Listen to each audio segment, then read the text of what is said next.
नमस्कार, IND analysis में आपका स्वागत है। मैं हूं राजेश सक्सेना। आज हम एनालिसिस करेंगे बुंदेलखंड की चुनावी बिसात की। जिस तरह से बुंदेलखंड अहम अंचल, जहां पर चाहे बीजेपी हो चाहे कांग्रेस हो, दोनों की नजर रहती है। कांग्रेस का मिशन बुंदेलखंड भी है। बुंदेलखंड की 6 जिलों की 26 विधानसभा की सीटें, फिलहाल बुंदेलखंड की 26 सीटों पर सिर्फ 7 पर कांग्रेस का कब्जा है।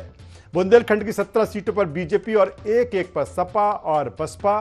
सागर की 8 में से 2, दमोह की 4 में से 1 सीट कांग्रेस के पास में है। यह आंकड़ा जो हम आपको बता रहे हैं, पन्ना की 3 में से 1, छतरपुर की 6 में से 3 पर कब्जा। टीकमगढ़ की 3 और निवाड़ी की 2 सीट में से कोई भी नहीं है कांग्रेस के पास। बुंदेलखंड में कांग्रेस नेताओं का समन्वय बनाने का काम दिग्विजय सिंह पर है, जो निकल चुके हैं। दिग्विजय सिंह बुंदेलखंड की एक सीट में नेताओं की बैठक लेकर उन पर समन्वय उनमें स्थापित करने की कोशिश करेंगे। दिग्विजय सिंह का दौरा शुरू हो चुका है। तो मिशन बुंदेलखंड दोनों के लिए, चाहे वो बीजेपी हो या कांग्रेस हो, दोनों के लिए अहम है, क्योंकि चुनाव की बिसात बिछने लगी। बीजेपी और कांग्रेस सरकार बनाने के लिए पूरा जोर लगा रही है। इसी कोशिश में कांग्रेस ने बुंदेलखंड को साधने में जुट गई है। पूर्व सीएम दिग्विजय सिंह से बुंदेलखंड के दौरे पर वो निकल पड़े हैं। उनकी यात्रा का मकसद कांग्रेस नेताओं के बीच समन्वय स्थापित करना है। ये वो आंकड़े हैं जो हम स्क्रीन पर अब आपको बता रहे हैं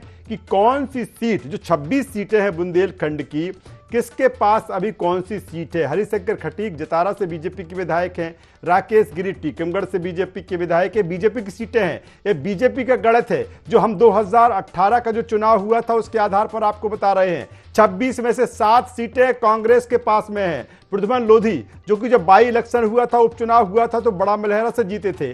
राजेश शुक्ला, बबलू की अगर हम बात करें, सपा की सीट से उन्होंने चुनाव जीता, लेकिन बाद में वो बीजेपी में शामिल हो गए। हालांकि अभी वहां पर उपचुनाव नहीं हुआ। शिशुपाल यादव की बात करें तो बाई इलेक्शन हुआ था, वहां पर पृथ्वीपुर से वो जीते थे। बृजेंद्र सिंह राठौर के निधन के बाद सीट खाली हुई थी। हटा में PL तंतुबाई। ये वो आंकड़े हैं, ये सिटिंग MLA है जो हम आपको बता रहे हैं। पन्ना, बृजेंद्र प्रताप सिंह पन्ना से जीते थे। प्रहलाद लोधी पवई से चुनाव जीते थे, मुकेश नायक को हराकर ये सीट उन्होंने जीती थी। राजेश प्रजापति चंदला से बीजेपी के उम्मीदवार बने थे 2018 में, वो चुनाव जीते थे। ये वो आंकड़े हैं जो हम आपको अपने टीवी स्क्रीन के जरिए आप तक पहुंचा रहे हैं। हर्ष यादव देवरी, ये कांग्रेस के विधायक हैं। आलोक चतुर्वेदी छतरपुर से, आलोक चतुर्वेदी पज्जन जो कि छतरपुर से विधायक हैं। नीरज चतुर्वेदी महाराजपुर से विधायक है। तो ये आंकड़े बता रहे हैं। भाई, सागर की तस्वीरें हम आपको दिखा रहे हैं कि ये वो मंत्री हैं, ये बुंदेलखंड के वो मंत्री हैं। चाहे भूपेंद्र सिंह की हम बात कर लें, चाहे हम गोपाल भार्गव की बात कर लें, या फिर हम बात करें गोविंद सिंह राजपूत की। तो जिस तरह से बुंदेलखंड का जो सियासी गणित है उसको समझने की कोशिश आज हम करेंगे, जानेंगे।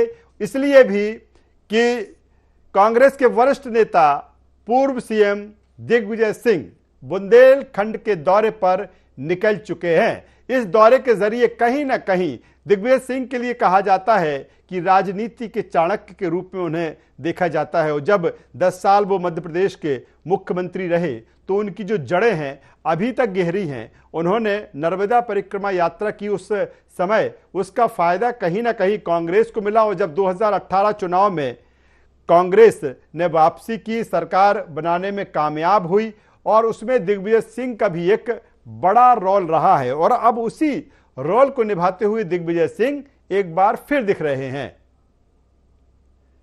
तो सियासी गणित हम आपको बता रहे हैं, क्या कुछ बुंदेलखंड अंचल का है। आज इसी पर हम एनालिसिस करेंगे, आज हम इसी पर पड़ताल करेंगे, जानेंगे कि किस तरह की तासीर बुंदेलखंड की है। 26 में से, चलिए हमारे साथ में छतरपुर से कांग्रेस विधायक आलोक चतुर्वेदी जी जुड़ चुके हैं। आलोक जी, सबसे पहले आपका स्वागत करूंगा। आलोक जी, स्वागत है आपका IND 24 में। धन्यवाद, बहुत बहुत धन्यवाद। आलोक जी, सबसे पहला सवाल, अगर बुंदेलखंड की हम बात करें तो 2018 का जो आंकड़ा बताता है 26 में से 7 सीटें कांग्रेस के पास में है। दिग्विजय सिंह, आपके वरिष्ठ नेता पूर्व सीएम दिग्विजय सिंह निकल चुके हैं बुंदेलखंड की तरफ से। क्या कुछ मंत्र मिलने वाला है, क्या कुछ तैयारी है? दिग्विजय सिंह पहुंच रहे हैं? देखिए, आप जो आंकड़ा बता रहे हैं जी 2018 का, जी 26 में से 10 थी कांग्रेस के पास। जी अब 7 भाजपा के द्वारा जो खरीद फरोख्त की गई है, उसके बाद ये 7 बची हैं। जी मंत्र का जहां तक सवाल है, निश्चित रूप से दिग्विजय सिंह हमारे वरिष्ठ नेता हैं। वो कार्यकर्ताओं के बीच में जा रहे हैं। कार्यकर्ताओं के बीच में जाकर उनसे बैठकर बातचीत करेंगे और निश्चित रूप से जो भी छोटी मोटी कमी है और संगठन को किस तरह से आगे एक्टिव करना है जी उस पे काम करेंगे। और पुनः बुंदेलखंड में जो पिछली बार 18 में हमारी स्थिति थी, हम उससे ज्यादा मजबूत होकर आगे निकल के आई। आलोक जी, ये भी कहा जा रहा है कि दिग्विजय सिंह को जिस तरह का जिम्मा 2018 में समन्वय का दिया गया था, इस बार भी कहीं ना कहीं जो लंबे समय से घर बैठे हैं उन नेताओं को भी एक्टिव करेंगे, और ये भी कहा जा रहा है कि जो रूठे हैं उनको भी मनाएंगे। अब ये तो कयास आप लगा रहे हैं। कांग्रेस में कोई घर नहीं बैठा है, सब अपनी अपनी जगह पर तैनात हैं और काम कर रहे हैं। जी रहा सवाल कि दिग्विजय सिंह जी अपने पूरे संगठन के मजबूत करने के लिए निकले हैं, और निश्चित रूप से दिग्विजय सिंह जी वरिष्ठ नेता हैं हमारे। वो जब निकले हैं, जाएंगे। जो लोग थोड़ा से ढीले हैं या वो सक्रिय नहीं है जी, उनको बिल्कुल उनके साथ बैठ के उन पर मजबूती आएगी और कांग्रेस पार्टी को आगे मजबूत करेंगे। आलोक जी, आप हमसे जुड़े रहिए। शैलन जैन जी, बीजेपी विधायक, हमसे जुड़ चुके हैं। शैलन जी, सबसे पहले मैं आपका स्वागत करूंगा और सीधा सा सवाल, अब बुंदेलखंड को लेकर जिस तरह से आपने 2018 का जो परफॉर्मेंस था बेहतर था, लेकिन बीच में जो चीजें हुई, देखा गया कि आप दमोह में जब उपचुनाव होता है तो आप हार जाते हैं। दूसरी तरफ उमा भारती की अगर हम बात करें तो ये बड़ा योगदान बुंदेलखंड को लेकर रहा है। क्या उमा भारती इस बार बुंदेलखंड में अपना दायित्व निभाते हुए दिखेंगी, क्योंकि नाराज चल रही थी शराबबंदी को लेकर पहले? जी शैलन जी की और पूरे मध्य प्रदेश की भारतीय जनता पार्टी की नेता हैं और उनकी नाराजगी का कोई कारण नहीं है। किसी किन्हीं बिंदुओं पे, किसी मुद्दों पे उनका मनभेद था। जैसे सरकार की शराब नीति को लेके वो थोड़ी सी मुखर थी, लेकिन आपने देखा कि शराब नीति में उनकी भावनाओं का ख्याल रखते हुए शराब नीति में परिवर्तन किया। माननीय दीदी ने सार्वजनिक रूप से प्रदेश के मुख्यमंत्री शिवराज सिंह चौहान जी का अभिवादन किया, उनका स्वागत किया, बधाई दी। तो मैं नहीं समझता कि बुंदेलखंड में कहीं कोई समस्या आएगी।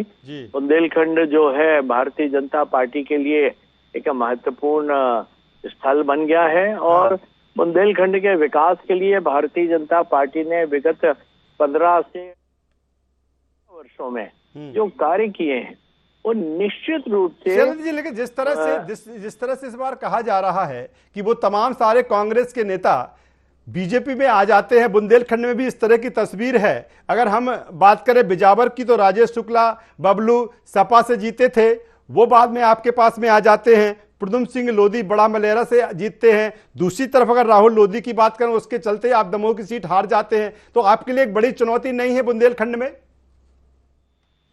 नहीं, अब देखिए भारतीय जनता पार्टी का पाचन तंत्र बहुत बढ़िया है, और जब जैसी परिस्थितियां बनती हैं और हम मध्य प्रदेश के हित में जब निर्णय लेने की बात होती है तो कुछ इस तरह के निर्णय करने पड़ते हैं, और अन्य दलों के लोगों का अपने दल में। चलिए शैलन जी, मैं आता हूं। वरिष्ठ पत्रकार संदीप पौराणिक जी हमारे साथ में जुड़ चुके हैं।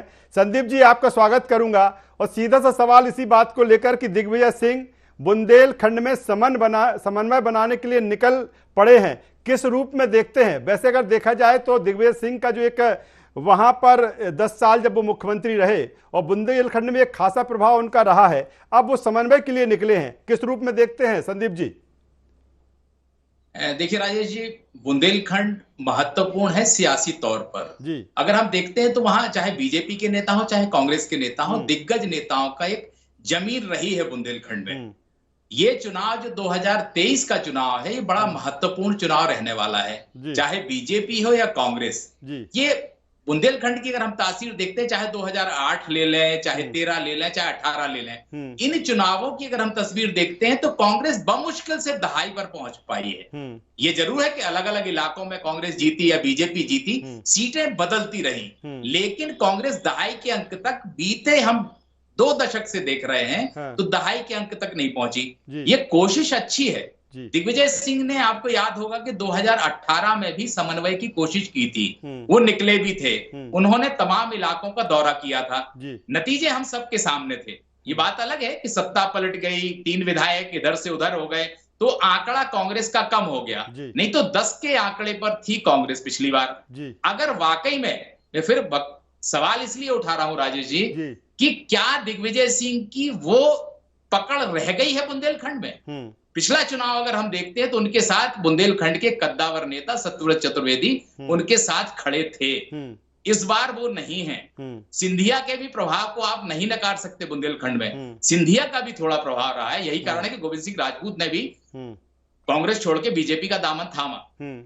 इन स्थितियों में अगर हम बुंदेलखंड की स्थिति देखते हैं तो बुंदेलखंड में जो कांग्रेस के नेता हैं उनका प्रभाव ज्यादा है, मैं ये मानता हूं। चाहे वर्तमान के जो विधायक हैं वहां पे 7 विधायक जिनकी आप बात कर रहे हैं, उनका अपना व्यक्तिगत प्रभाव है। वो विधायक उन इलाकों में लगातार संपर्क में रहते हैं, काम करते हैं। अब दिग्विजय सिंह की सक्रियता से क्या लाभ होगा ये तो कांग्रेस ही जाने, क्योंकि एक संशय और डर भी रहता है दिग्विजय सिंह की सक्रियता से, क्या वो गुट भी खड़ा हो जाएगा जो दिग्विजय सिंह के करीब रहता है? इस चुनौती को भी कांग्रेस को सामने से मुकाबला करना होगा, मुझे ऐसा लगता है। चलिए संदीप जी दोबारा आता हूं। आलोक चतुर्वेदी साहब लगातार हमसे जुड़े हुए हैं। आलोक जी, बिल्कुल जिस तरह से संदीप जी भी कह रहे हैं, वरिष्ठ पत्रकार हमारे साथ में हैं, मेरा सवाल सीधा सा इस बात को लेकर है, जिन नामों की चर्चा संदीप जी ने की, क्या एक बड़ा चेहरा बुंदेलखंड में जो कांग्रेस के पास होना चाहिए था वो नहीं है? कहीं ना कहीं उसकी रिक्तता है इस समय? नहीं, बिल्कुल। देखिए, बुंदेलखंड में हमारे जितने विधायक हैं जी, और सब लोग अपने अपने क्षेत्रों में, अपने अपने जिलों में मजबूत हैं जी। रहा सवाल कि जो वरिष्ठ नेता दिग्विजय सिंह जी अकेले बुंदेलखंड के लिए नहीं निकले, वो देश के पूरे और देश के नेता हैं जी। मैं नहीं मानता हूं कि बुंदेलखंड के लिए जो संदीप जी कह रहे हैं कि वो कांग्रेस छोड़ के चले गए हैं या सत्यव्रत जी नहीं हैं जी, तो इससे कोई दिक्कत आएगी साहब। अब जो आज की परिस्थिति है यहाँ की, इस परिस्थिति में यहाँ पर मैं अब छतरपुर जिले की बात करूं या आप देख लें पीछे दमोह में अभी बाई इलेक्शन हुआ था जब, तो कांग्रेस की सीट ही आई थी वहां पर।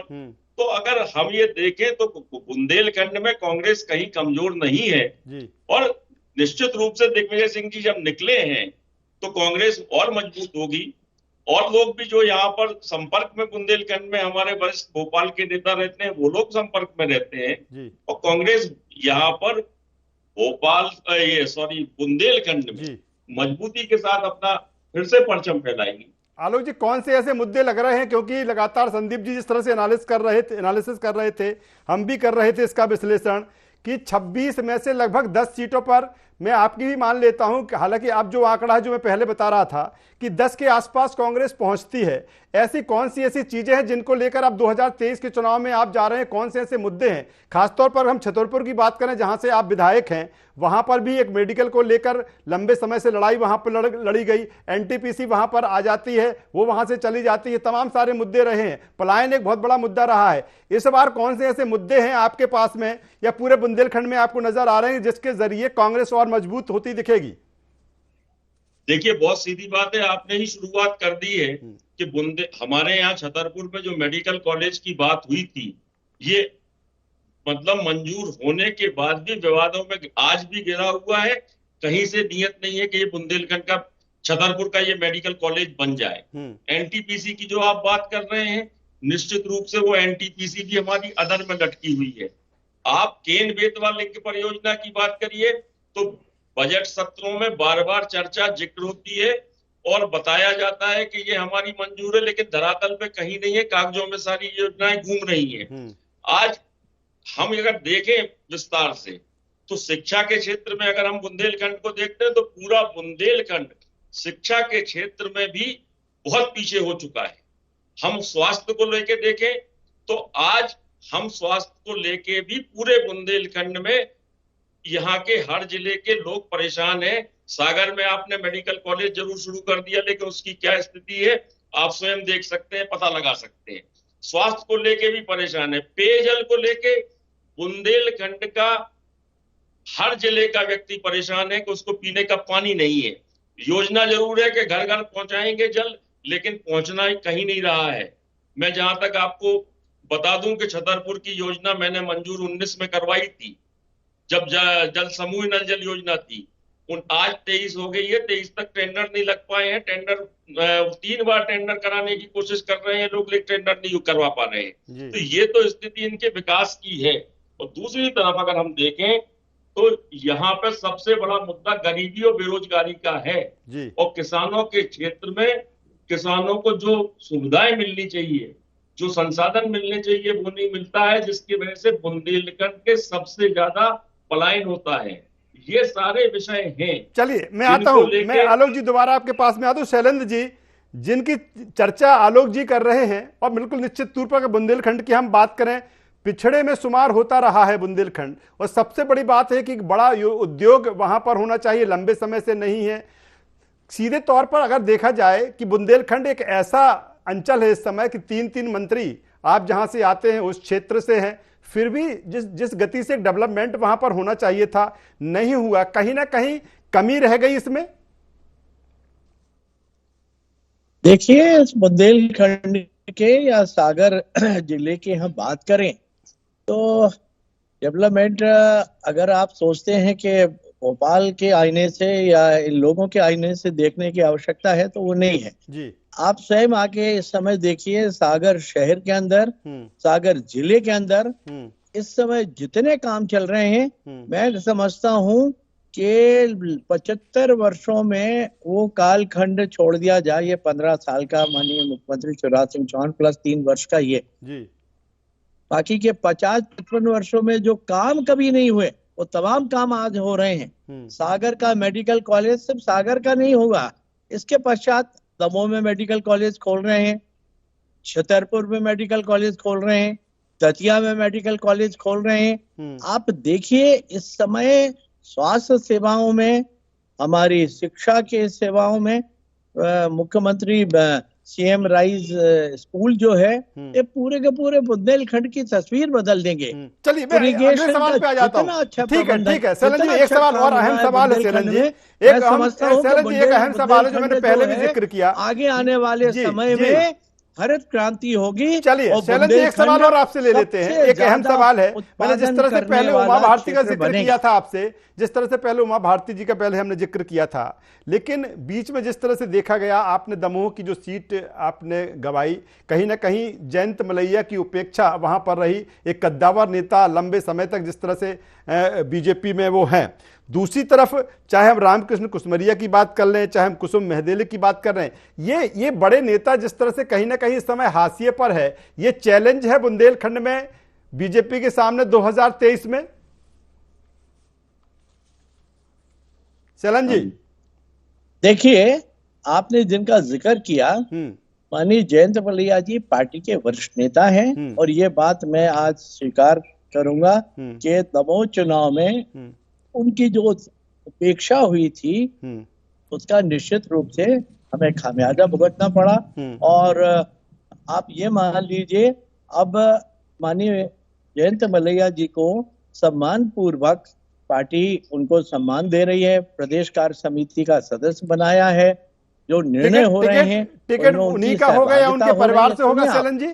तो अब वो विषय नहीं है जी। और काठ की हांडी बार बार उस पे नहीं चढ़ सकती जी। एक बार कोई दुर्घटना घट गई है, अब वो दुर्घटना रिपीट नहीं होगी। बुंदेलखंड में जो है सिर्फ दमोह नहीं है, और दमोह की भी जो घटना है वो उसको मैं दुर्घटना मानता हूँ। वो दुर्घटना अब रिपीट नहीं होने वाली है। बुंदेलखंड के परिणाम आपको हमें सबको ध्यान में आएंगे। चलिए संदीप जी, जिस तरह से कांग्रेस को लेकर जिक्र किया, जिस आपके विकास के संदीप जी के पास में आता हूं जी, ठीक है सैलन जी, आता हूं मैं आपके पास में, दोबारा आपके पास में आऊंगा। संदीप जी, जिस तरह से अगर देखा जाए, हम जिक्र कर रहे थे कांग्रेस का, कि कांग्रेस के पास कोई ऐसे बड़ा चेहरा वहां नहीं है और यही कारण है कि दिग्विजय सिंह अभियान पर निकल चुके हैं। दूसरी तरफ अगर हम बीजेपी के पॉइंट ऑफ व्यू से देखें, बीजेपी के लिहाज से देखें कि जो स्थितियां परिस्थितियां बीच में बदली, बड़ा मेला की अगर हम बात करें तो कांग्रेस से आए प्रद्युम्न सिंह लोधी को वहां लड़ाया जाता, वो जीत जाते हैं। हमने देखा दमोह में क्या हुआ, हमने देखा कि किस तरह से उमा भारती पहले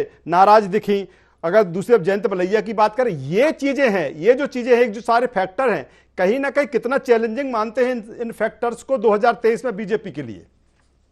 देखिए राजेश जी, चुनाव है और मुकाबला आसान नहीं रहने वाला, इसे सब स्वीकार रहे हैं। इस बार का चुनाव पिछले चुनावों से इतर होगा, हटकर होगा, कड़ी मुकाबले वाला होगा। जहां तक आपने बीजेपी की बात की, तो स्वाभाविक सी बात है, जिन इलाकों में नए लोगों को, या हम यूं कहें जो कांग्रेस से बीजेपी में आए हैं, उन्हें आपने टिकट दे दिया, तो जो आपके वास्तविक दावेदार हैं उनमें नाराजगी तो होगी, स्वाभाविक सी बात है। अब इन जो ये स्थितियां बन रही हैं जिसमें असंतोष बढ़ा हुआ है, उसका मुकाबला पार्टी के लिए बहुत चुनौती है। हाँ। जैसा आपने कुसुम महते की बात की, वो भी एक बड़े दावेदार हैं पन्ना से। आप उमा भारती की बात कर रहे हैं, तो उमा भारती का कद बुंदेलखंड में सबसे बड़े नेता के तौर पर है आज की तारीख में हम बात करें तो।